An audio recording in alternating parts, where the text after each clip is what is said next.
सुमनसवन्दित सुन्दरि माधवि चन्द्र सहोदरि हेममये मुनिगणमण्डित मोक्षप्रदायि मञ्जुळभाषिणि वेदनुते पङ्कजवासिनि देवसुपूजित सद्गुणवर्षिणि शान्तियुते जय जय हे मधुसूदनकामिनि आदिलक्ष्मि सदा पालय माम्।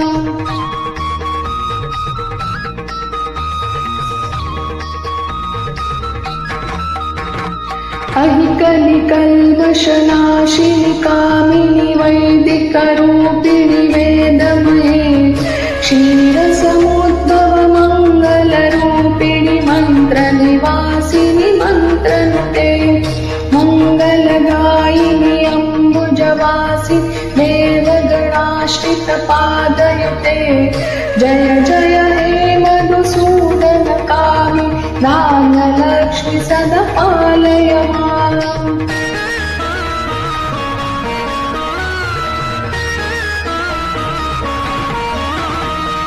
जय वरवर्णिनि वैष्णवि भार्गवि मन्त्रस्वरूपिणि मन्त्रमये सुरगणपूजित शीघ्रफलप्रद ज्ञानविकासिनि शास्त्रनुते भवभयहारिणि पापविमोचनि साधुजनाश्रितपादयुते जय जय हे मधुसूदनकामि धैर्यलक्ष्मि सदा पालय माम्।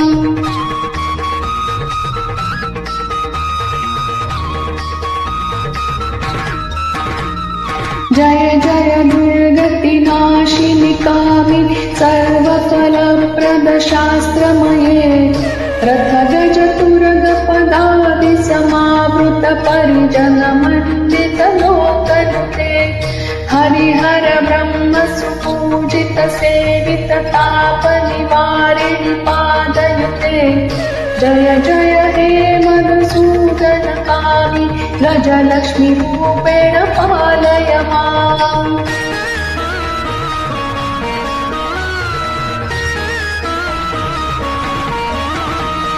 अहिकगवाहिनि मोहिनि चक्रिणि रागविवर्धिनि ज्ञानमये गुणगणवारिधि लोकहितैषिणि स्वरसप्तभूषित काननुते सकल सुरासुर देव मुनीश्वर मानव वन्दित पादयुते जय जय हे मधुसूदनकामि सन्तानलक्ष्मि पालय माम्।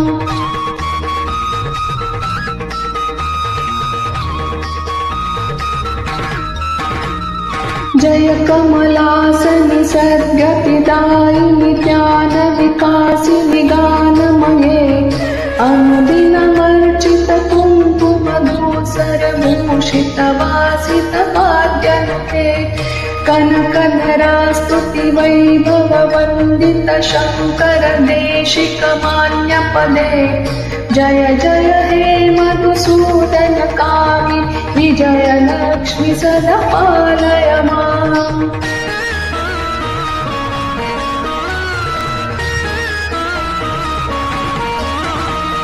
प्रणत सुरेश्वरि भारति भार्गवि शोकविनाशिनि रत्नमये मणिमय भूषित कर्णविभूषण शान्ति समावृत हास्यमुखे नवविधिदायिनि कलिमलहारि कामितफलप्रद हस्तयुते जय जय हे मधुसूदनकामि विद्यालक्ष्मि सदा पालय माम्।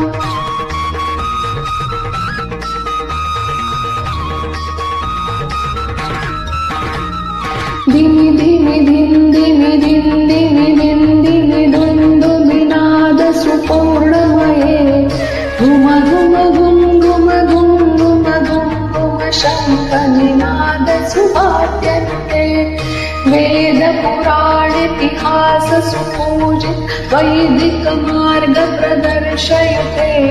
जय जय हे मधुसूदन कामिनि धनलक्ष्मी रूपेण पालय माम्।